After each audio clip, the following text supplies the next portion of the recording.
Ես ողջունում եմ մեր բոլոր ռադիոլսողներին եւ ռադիոդիտողներին, դուք միացել եք Գործարար ալիքին, մեր եթերում սկսում ենք Մայրաքաղաքի զարգերակը, տաղավարում աշխատում է Ալբերտ Ավետիսյանը, իսկ իմ այսօրվա հյուրն է Երևանի ավականու քաղաքացիական պայմանագիր խմբակցության անդամ Քրիստինե Վարդանյանը, բարև ձեզ։ Շնորհակալ եմ, որ մեր տաղավարում եք, առաջարկում եմ միասին քննարկենք քաղաքին եւ ոչ միայն խնդիրներ։ Մի քանի օր առաջ ավականու նիստներ հերթական, որի ժամանակ մեծամասշտաբ ինչ-որ նախագծեր քննարկվեցին, դրանից հետո գործակարգավարականներ, որի ժամանակ մետրոյի մասին խոսվեց, մետրոյի նոր կայարանների եւ այլն։ Ուզում եմ մի փոքր խոսենք ինչ հետաքրքիր բաներ են տեղի ունենում ավականու նիստերում, որոնք քաղաքացին այդպես էլ կարող է չի տեսնում, չի հետևում, բայց իր վրա անդրադառնում է լավ կամ վատ ինչ որ ձևով, որովհետեւ 7-8 ժամ երբ որ ավականու նիստը տևում է, ես չեմ տեսել մի քաղաքացի, որ այդպես հետևի բոլոր process-ներին, որովհետեւ մարդիկ զբաղված են, իրենց համար պետք է ինչ-որ կարճ հստակ պատասխաններ ունենան իրենց հուզող հարցերին։ Ուզում խոսենք, որոնք են ավականում քննարկվող ու ընդունված մեծ նախագծերը։ Շնորհակալ եմ հրավերի համար եւ շնորհակալ եմ, որ Երևանի մասին ենք մենք այսօր խոսելու։ Ավականու նիստերին ես առհասարակ խորհուրդ կտամ, որ բոլորը հետևեն, քանի որ բոլոր որոշումները, որոնք ավականին կայացնում է, Երևանի մասին է, երևանցիների մասին է, եւ երևանցիները պարտավոր են իմանալ, թե ինչպիսի բարեփոխումներ, ինչպիսի նոր օրենքներ են քաղաքի վերաբերյալ, որոնց հենց շահառուն հենց իրենք են, եւ կարծում եմ, որ լավ կլինի գոնե ամսվա մեջ գոնե չէ, հա, ամսվա մեջ հենց այդ մեկ օրն է ավականու նիստը, հետևեն, ոչ բոլոր նիստերն են այդքան երկար տևում, բայց մենք նաև կարճ հաղորդագրություններ եւս համացանցում տեղադրում ենք, կարևոր ասելիքը կարճ տեսանյութերի միջոցով տարածում ենք, այնպես որ կարծում եմ, որ նույնիսկ ամենազբաղված քաղաքացին կարող է համացանցում ամենակարևոր լուրերին հետևել եւ տեղեկանալ, թե ինչ է կատարվում քաղաքում, քաղաքապետարանում։ Վերջին նիստի ժամանակ ամենակարևոր նախագծերից, որը մենք ընդունեցինք, Լենինգրադյան փողոցի անվանափոխություններ, Բարերար Քրքորյանի անունով, բնակիչները, քաղաքացիները շատ ողջունեցին, ես տարբեր հարթակներում մեկնաբանություններ եմ կարդացել, 99%-ով շատ ողջունեցին այդ նախագիծը, չնայած որ ընդդիմադիր մեր գործընկերները այլ կարծիքի էին, նույնիսկ մարդիկ ասում էին, որ մի բան էլ ուշացած է, ու այսուհետ այդ փողոցը Քրքորյանի անունով է լինելու։ Երբ որ ես նայում էի, հետևում էի նիստին, անդամները ընդդիմադիր ասում էին այլ մարդու անունով կարելի էր կոչել կամ ինչի չկոչել այն փողոցները, որոնք կապ ունեն առհասարակ Քրքորյանի հետ կամ առհասարակ այն մարդու հետ, այն մարդու անունով կոչել տվյալ փողոցը, որի հետ կապ ունի մեծ գործիչը եւ այլն, բայց իմ տվյալներով Երևանում շատ քիչ փողոցներ կան, որ անուն չունեն, ու դա շատ բարդ գործ է ինձ թվում է վերցնել մեծ փողոց, որը արդեն երկար ժամանակ ծառայում է քաղաքին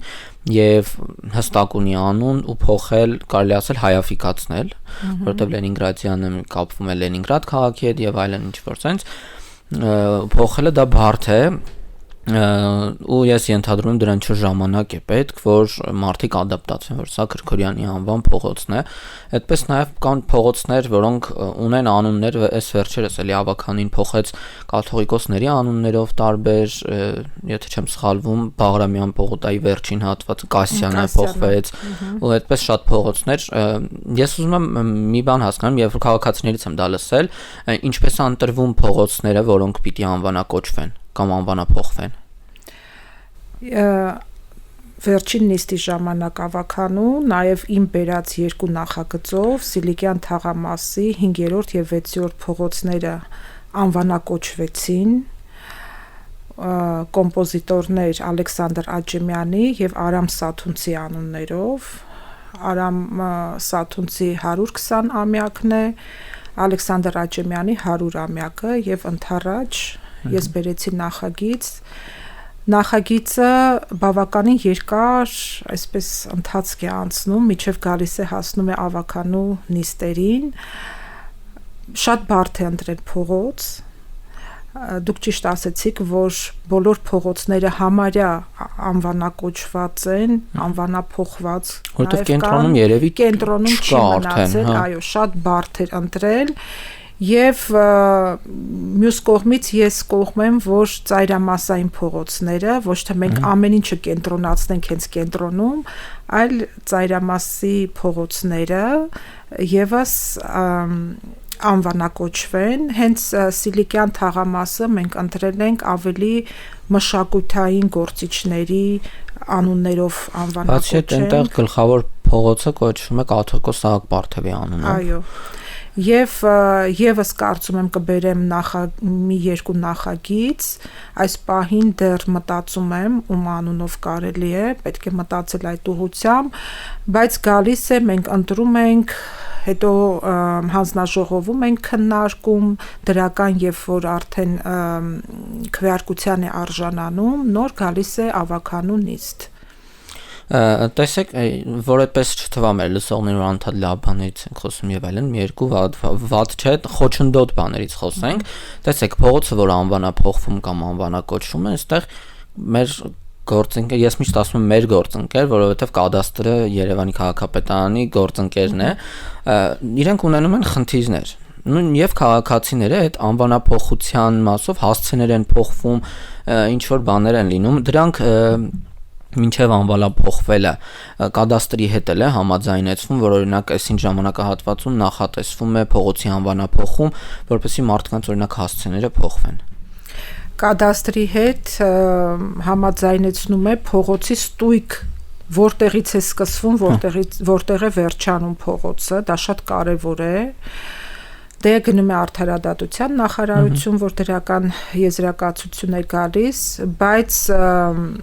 պետք չէ, որ ասենք, եթե փոխվեց Լենինգրադյանը Քրքորյան, այսինքն այդ մի քանի հազար մարդիկ, ովքեր այդ փողոցի վրա բնակվում են, հենց վաղվանից գնան, իրենց անձնագրերը փոխեն եւ այլն, դրա կարիքը ընդհանրապես չկա, երբ որ բնակարանը իրենք վաճառում են այդտեղ, այդ պահին է գալիս, այսինքն երբ որ բնական process-ի պահանջ է լինում։ Հա, բայց առօրյա իրենց կյանքում պետք չի, որ իրենք հենց վաղվանից գնան, անձնագրեր սկսեն փոխել, հասցե սկսեն փոխել, այսինքն դրա անհրաժեշտությունը չկա։ Ես քանի որ այդպես տվյալների եւ բազաների շատ ուշադիր եմ լինում, իմ համար դա շատ կարեւոր էր այդ հարցը եւ դրա պարզաբանումը։ Ավականու նիստերում էլի հետաքրքիր բաներ կլինեն ինձ թվում, ուղղակի դրանք շատ ժամանակ մեծամասշտաբ են, այս վերջում պարոն Գալջյանի հետ էինք դա խոսում, ասում եմ ինչի է, օրինակ, որ մեր ավականու ընդդիմադիր անդամները ասում են բոլոր հարցերը դարձրեք չզեկուցվող, ոնց ստորագրենք, քվեարկենք, գնանք առաջ կամ եկեք բոլորը դարձնենք զեկուցվող։ Մի շատ հետաքրքիր բան ասեց պարոն Գալջյանը, որ նաև կա փաթեթներ, որոնք օրինակ վերաբերում են ուղղակի քաղաքացիների շինարարության թույլտվություններին կամ ինչ-որ բաներին, որոնք մեծամասշտաբ չեն եւ դրանք եթերում քննարկելու եւ այդպես ուղղակի ամբողջ նիստը դրան ձգելու համար պետք չեն։ Այս նիստի ժամանակ այդպիսի ինչ օրակարգային հարցեր կար, որոնք պետք չէր բացել։ Հիմնականում տեսեք, դուք ասում եք 7-8 ժամ է տևում եւ մարդիկ այդքան ժամանակ չունեն։ Եթե բացեն մի քանի օր կտևի ընդհանրապես։ Եթե բացեն մի քանի օր կտևի եւ ես ձեզ վստահեցնում եմ, որ մարդկանց համար հետաքրքիր իրոք չի լինի, որովհետեւ յուրաքանչյուր հարցին զեկուցողը գալիս է, զեկուցում է, հետո հարցեր են տալիս զեկուցողին, այնուհետև մտքերի փոխանակություն է լինում, այնուհետև զեկուցողին վերջին խոսքն են տալիս, հետո գնում է արդեն քվեարկությունը, պատկերացնում եք մոտ մի գուցե 15-20 այդպիսի հարցեր կան, որոնք որ դառնում են այդպես չզեկուցվող, բայց յուրաքանչյուր հարցը իր տվյալ հանձնաժողովում քննարկվում է մանրամասնորեն, նոր ինքը գալիս է ավականու նիստ։ Այսինքն դրա ինչ-որ անհրաժեշտությունը չկա, այսինքն դրանք այնպիսի հրատապ, ինչ-որ արտառոց կամ ինչ-որ այդպիսի հարցեր չեն, որոնք որ պետք է քննարկեն։ Օրինակ Լենինգրադյանը ես համարում եմ անվանափոխությունը շատ մասշտաբային։ Երևանի մեծ փողոցներից մեկն էր։ Դրա համար պետք էր զեկուցել, այնուհետև մենք ունեինք զեկուցվող տրանսպորտի վերաբերյալ, այսինքն 45 նոր տրոլեյբուսներ ենք ձեռք բերում, վերելակներ, նոր վերելակներ ենք ձեռք բերում, եւ դա էլ կարծում եմ շատ կարեւոր հարց է, որը որ պետք է բնակիչները տեղյակ լինեն դրա մասին։ Ես ուզում եմ անդրադառնանք, քանի որ ավականոնիստից ենք խոսում, անդրադառնանք իշխանական եւ ընդդիմադիր թևերի կարելի ասել իրար հետ աշխատելու process-ին, ինչպես է սա ստացվում, որ աշխատում են կամ արդյոք աշխատում են թե չէ, որովհետև նիստերի ժամանակ օրինակ տեսնում եմ մի երկու ընդդիմադիր անդամ, ովքեր ինչ որ առաջարկ են ներկայացնում, որով օրինակ կարելի է այս նախագիծը ավելի բարելավել, բայց շատ ժամանակ մենք նկատում ենք, որ մեր ավականու նիստերը վերածվում են խորհրդարանի, որովհետև այնտեղ քննարկվում են հարցեր, որոնք Երևանի հետ կապ չունեին։ Իրանք պիտի քննարկվեին ազգային ժողովում կամ սկսում են հակադիր մեղադրանքներ իրար հնչել ու այդտեղ տապալվում է Երևանցու, կարելի ասել, ամենամեծ շահը, որ սպասարկվում է։ Շնորհակալություն հարցի համար, իմ սիրելի հարցերից է, որովհետև տեսեք, այս ավականին երբևիցե Երևան քաղաքը այսքան քաղաքականացված ավականի չի ունեցել, ըստ իմ պատկերացման, ինչպես այս մեր ավականին է։ Ընդդիմադիրների հետ աշխատելը չեմ կարծում, որ չեմ բացառում, չեմ կարող ասել 100%-ով չի ստացվում, բայց ամեն դեպքում երբեմն ինձ մոտ տպավորություն է, որ նրանք եկել են ոչ թե Երևանցու շահերից խոսեն, ինչ որ մի լավ բան անեն, ինչ որ մի բանով փոխեն Երևանցու կյանքը դեպի լավը, այլ նրանց համար ուղղակի պետք է ամբիոն, որտեղից ուղիղ եթերով կխոսեն այն, ինչ որ նրանք խոսում են, որովհետև այն հավաքները, որ նրանք կազմակերպում էին դրսում, այդքան էլ ոչ դիտում էին, ոչ լսում էին, սակավաթիվ էին, իսկ օգտագործել խորհրդարանի ամբիոնը, այսինքն երկրի թիվ 1 ամբիոնը, մայրաքաղաքի թիվ 1 ամբիոնը եւ խոսել բաներից, որոնք բուն Երևանի հետ կամ ավականու գործառույթի հետ կապ չունեն, հենց դրա համար են նրանք։ Եվ որքան էլ որ մենք Երևանի խնդիրներից ենք խոսում, բարձրաձայնում, քննարկում, այսինքն ամեն ինչ արվում է, որ դրանից հետո եկող լավ նախագիծը, լավ բանը ուղղակի հետաքրքիր չլինի էլ մարդուն։ Դրա համար, երբ որ նրանք խոսում են, իհարկե մենք չենք կարող չհակադարձել, լավ 1 լռես, 2 լռես, այդպես էլ չի լինի։ Պետք է պատասխան տալ, որովհետև ոչ թե ինչ որ հարց են բարձրաձայնում, այլ վիրավորանք, մեղադրանք մեր քաղաքական թիմին եւ այնպիսի բաների մեջ են մեղադրում, օրինակ կոռուպցիայի մեջ, ինչը շատ ծիծաղելի է, մեղադրում են մարդիկ, ովքեր Գյումրու քաղաքապետին այնպիսի մարդու են նշանակել, քվեարկել այնպիսի մարդու օգտին դառնա քաղաքապետ, ով որ 2 ամիս հետո կոռուպցիայի հարցում ձերբակալվեց, բոլորս տեսանք։ Այսինքն գալ դրանից հետո ամբիոնը օգտագործել եւ նման ասելիքներ ասել կամ եկեղեցու վերաբերյալ ինձ համար անընդունելի է։ Պետք է Երևանից ենք խոսում, պետք է խոսենք Երևանի խնդիրներից, առաջարկներից, դիտողություններն էլ պետք է լինեն կառուցողական։ Ոչ թե ես կողմ եմ, որ այն ամեն ինչը ընդդիմությունը գա մեզ ասի, որ այստեղ կա խնդիր եւ հիմնավորի այդ խնդիրը, ոչ թե անձնական դաշտ գնա, ոչ թե վիրավորական եւ նույնիսկ այդ խնդիրը քաղաքականացնի, այլ իրոք մենք միասին նստենք, քննարկենք, հասկանանք ինչ խնդիր կա ու այդ խնդրին մենք լուծում տանք։ Ես վերջին նիստում մի ֆրազայի շատ տենց այդ ֆրազան ֆիքսեցի, որ հարց հնչեց Գյումրու քաղաքապետարանում տեղի ունեցողի եւ Երևանի քաղաքապետարանում տեղի ունեցողի համադրությունը, այստեղ քաղաքապետները, եթե չեմ սխալվում, ասեց, որ մեզ մոտել են օրինակ լինում ձերբակալություններ քաղաքապետարանում, աշխատակազմից կամ թաղապետարաններից եւ այլն, որոնք մենք այն մասշտաբով չենք հանրայնացնում, ոնց որ օրինակ կհանրայնացվի այլ process-ներ, բայց իմ համար օրինակ շատ ողջունելի էր այն, որ իրավապահների հետ քաղաքապետարանը համագործակցում է, թափանցիկությունը ապահովելու տեսանկյունից, որպեսզի բոլորս էլ հասկանում ենք, որ 30,000-ից ավել աշխատող կա քաղաքապետարանում ու դրանք 12 վարչական շրջաններում են։ Վերահսկողությունը շատ բարդ է այդ ամենի ու մեր իրավապահ համակարգը պիտի այնքան աշխատի, որ չես կարող ասել այդ աշխատողը կուսակցական կլինի, չի լինի ու եւ այլն կամ ինչ-որ մեկի շահը կսպասարկի, ինքը վերջիվերջո սպասարկում է մի ամբողջ քաղաք։ Ու շատ ողջունելի էր այդ փաստը, որ իրավապահները կարելի ասել իրենց գործը նորմալ անում են, որպեսզի քաղաքապետարանն էլ, վարչական շրջաններն էլ նորմալ աշխատեն։ Մեր աղբավայրը, երբ որ սկսեց ծխալ, այրվել եւ այլն, այստեղ վարկած շրջան արվեց, որ սա պատահական չէր, ինչ որ դիտավորություն կար եւ այլն, դեռ այդպես հստակ վարկածը չի հաստատվել, դեռ քննությունը գնում է, բայց ընդդիմադիրները անընդհատ ասում էին, որ այս ամենը արվում է լի կոռուպցիայի եւ այլն, չկարողացակ ինչ որ բան անել այսպես ու այդ ամենի ֆոնին շատ քիչ մարդիկ եղան, որ լուծումներ գոնե առաջարկեցին։ Այստեղ մեր զրույցներից մեկում նշեցինք, որ օրինակ եթե քաղաքի խնդիրը վերաբերում ոչ թե քաղաքական ուժերին, այլ հենց քաղաքին, պետք չէ թիրախավորել քաղաքը, այլ պետք է հասկանալ այդ կոնսենսուսը ինչպես գտնել։ Ուզում եմ խոսենք աղբավայրի մասին, ինչ նորություններ կան, ավականին ինչ է փորձում անել, որ Երևանը ծխի աղբից մաքրենք, աղբավայրը նորը դարձնենք, որովհետև մենք ունենք մի աղբավայր Հայաստանում, Երևանից դուրս, Կոտայքի եւ Գեղարքունիքի մարզում, եթե չեմ սխալվում, սանիտարական առաջին աղբավայրը ինքը բավականին լավ գործում է։ Օրինակը երբ ենք ունենալու Երևանում։ Ես աղբավայրի վերաբերյալ, երբ որ դուք հարց եք տալիս, հիշեցի, երբ որ մի քանի ամիս առաջ կրկին եղել էր ծխում էր աղբավայրը, դրանից անմիջապես հետո ես ինքս այցելեցի, տնօրենը ինձ ծանոթացրեց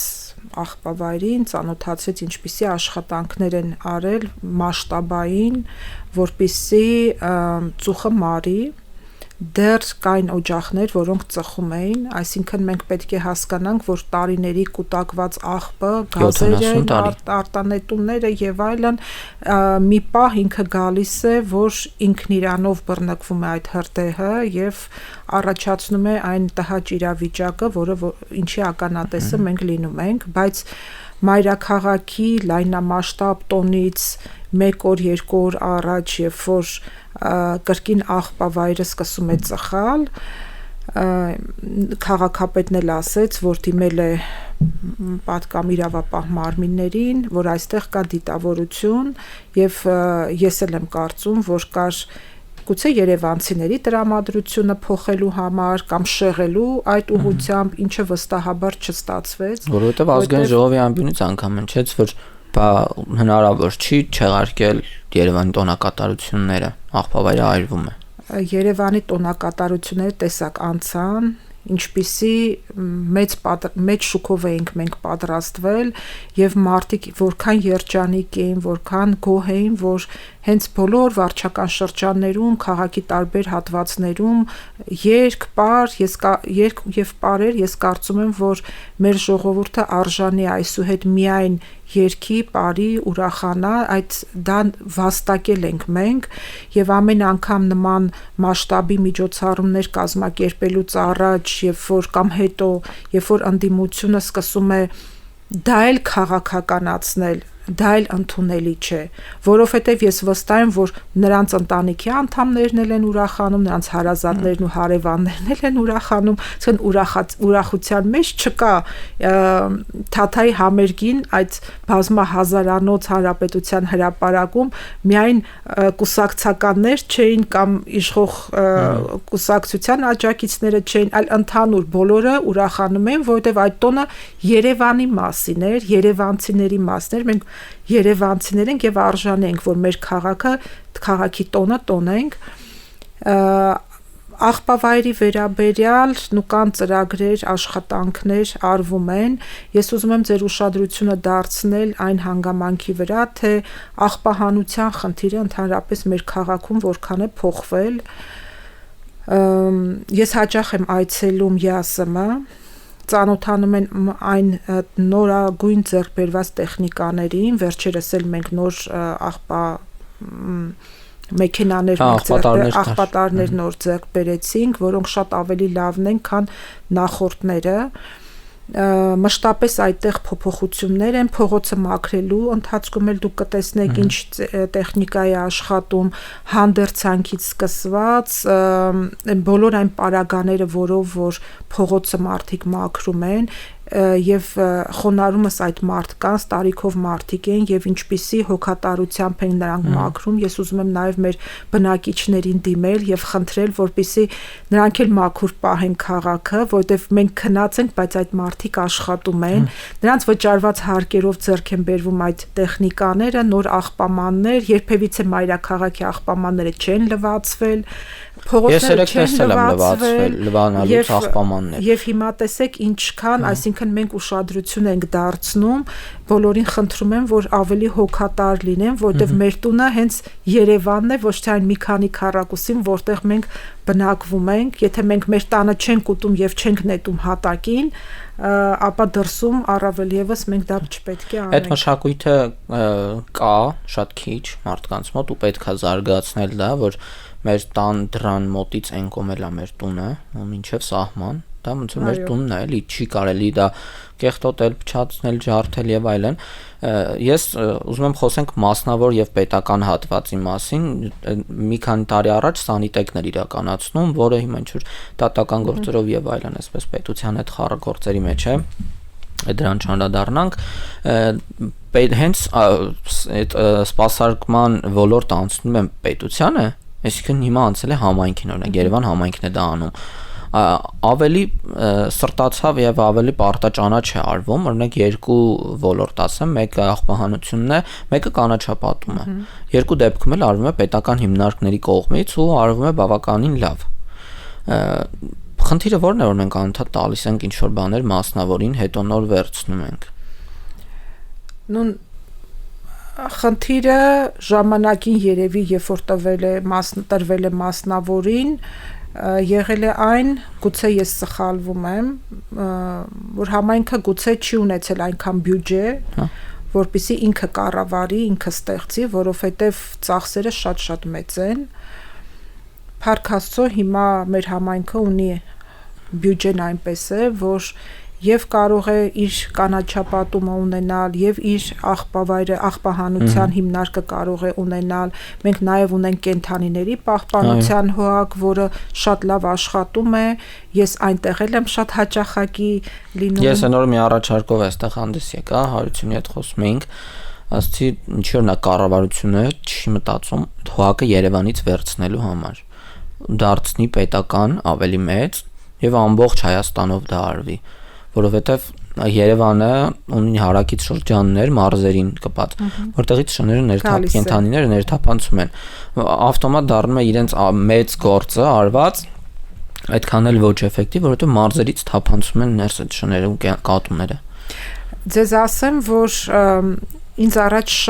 մի քանի ամիս առաջ դեռ շատ էին դիմում հենց շների համար, որ մեր բակում կան շներ եւ այլն, հարձակվել են կամ շների մի ոհմակ ենք այստեղ տեսել, բայց հիմա քչացել է, բողոքները քչացել են, որովհետեւ հոհակն էլ է շատ լավ աշխատում, շատ հոգատար անձնակազմ ունի հոհակը եւ եթե բոլոր շներին մենք վերացնենք փողոցներից, առնետները կտիրեն փողոցներում, այսինքն նաեւ շունը իր աշխատանքը կատարում է, անհրաժեշտությունը կա շան, որպեսզի ինքը փողոցում լինի։ Իհարկե մշտապես տանում են, ստերջացնելու այդ process-ը կա, երբ որ հիվանդ շներ են, բուժվում են, այդ ամբողջ հոգատարությունը կա, նաեւ բնակիչները, ովքեր ցանկանում են շուն ձեռք բերել, ոչ թե ինչ մեծ գումարներ ծախսեն եւ շուն գնեն, այլ կարող են դիմել հոհակին եւ ворթեգրել, մշտապես էլ կապը հոհակի հետ պահեն, որտեղ տարբեր ցեղատեսակի շներ կան, որոնք ворթեգրման ենթակա են, կարելի է ворթեգրել եւ պահել այդ շներին։ Կառավարությունը այլ, չգիտեմ, ունի նման ծրագիր, որ այլ բնակավայրերում եւս իրականացնի, այդ մասով չեմ կարող ոչինչ ասել, բայց մեր հոհակը շատ լավ աշխատանք է տանում ասեմ, որ ես ինչպիսի նախաձեռնությամբ եմ հանդես գալիս, հենց Հարությունի հետ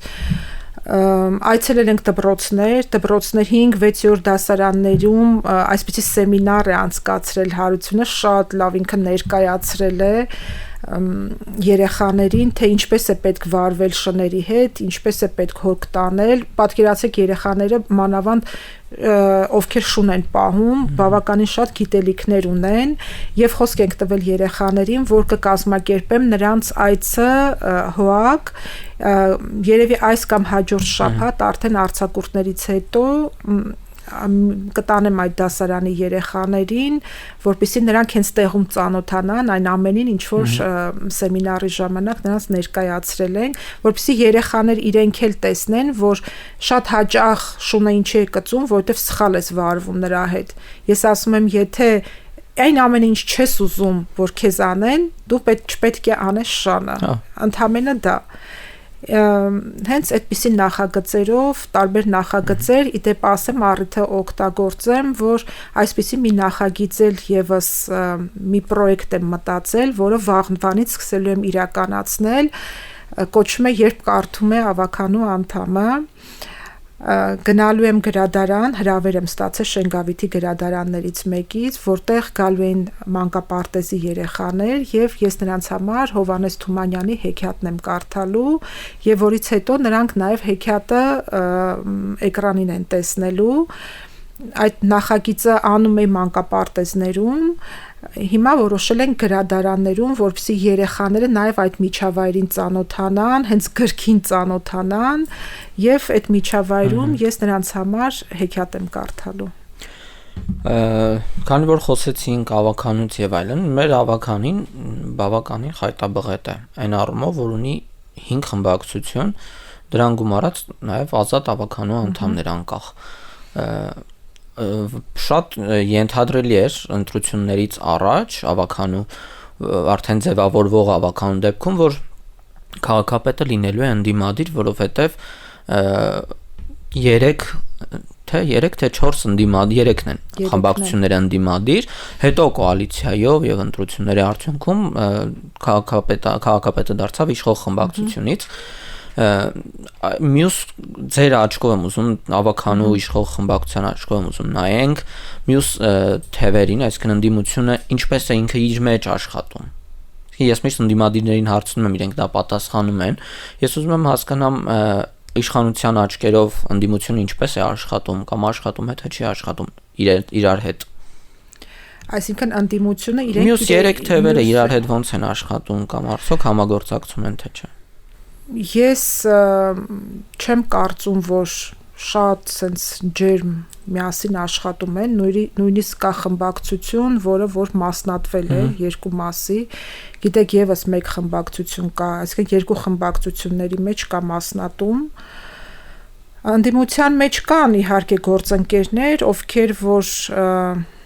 սրտացավ են, այսինքն կառուցողական բաներ են խոսում, կամ ինչ-որ մի բան են բացահայտել, կամ ինչ-որ մի խնդիր են տեսել, խնդիրը բարձրաձայնում են եւ իհարկե մենք խնդրին հետևից գնում ենք, փորձում ենք լուծում տալ եւ այլն։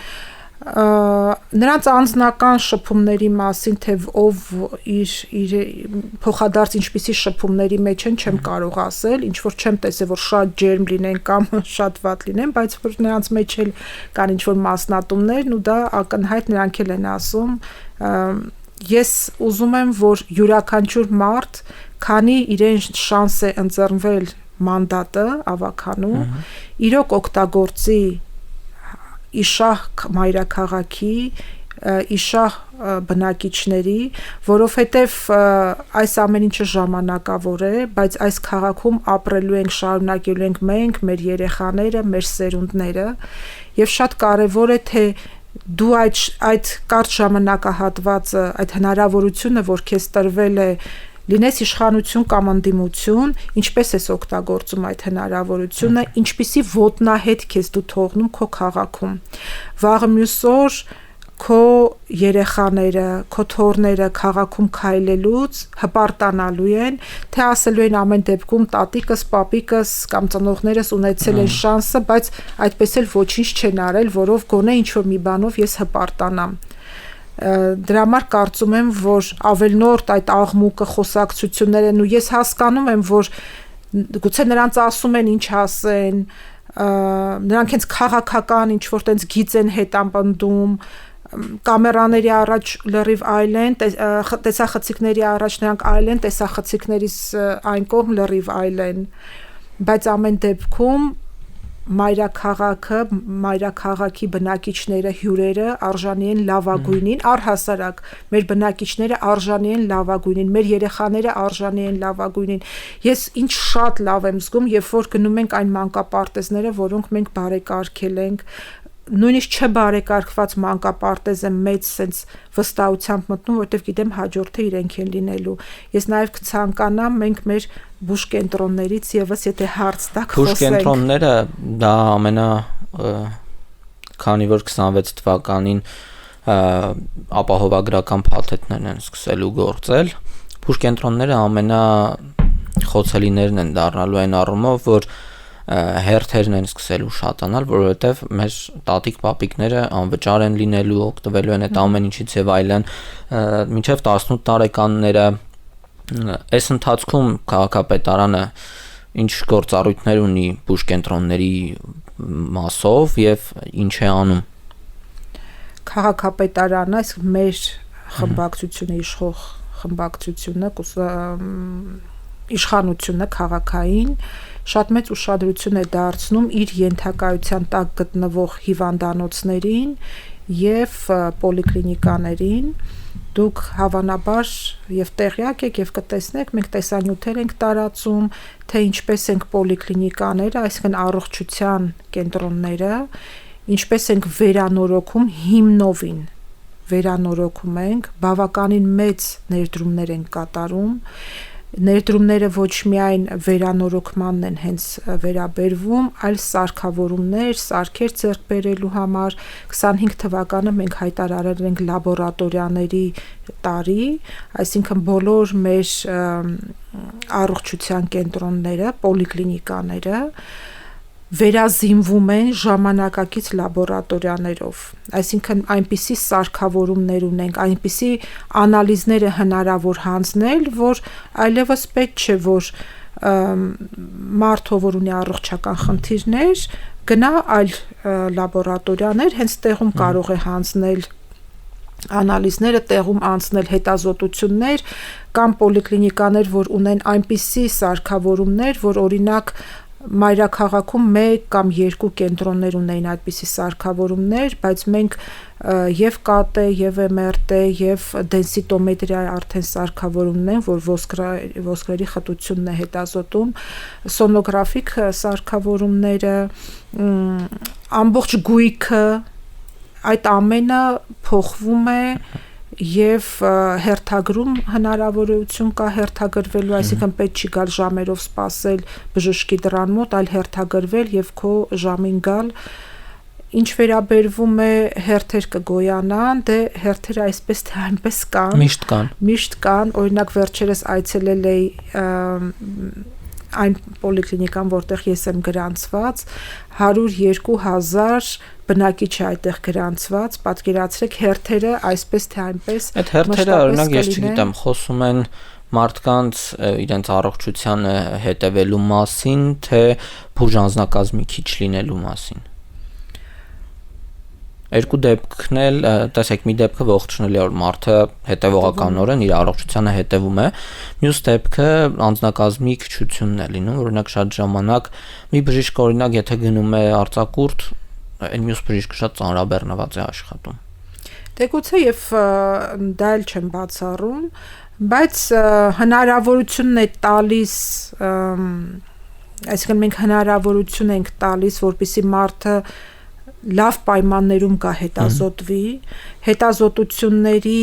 այսինքն այդ սպեկտրն էլ է ընդլայնված, թե ինչ հետազոտություններ կարող են մարդիկ անցնել, ստանալ, դուք գիտեք, որ նախկինում մինչև 7 տարեկանն էր անվճար, հիմա մինչև 18 տարեկանն է անվճար, եւ դա եւս հնարավորություն է տալիս գալ, հետազոտվել եւ նպատակը գիտեք որն է, որ ոչ թե ամեն խնդրի համար մարդը միանգամից գնա հիվանդանոց, այլ ստեղծել այնպիսի միջավայր, այսինքն առաջնային օղակը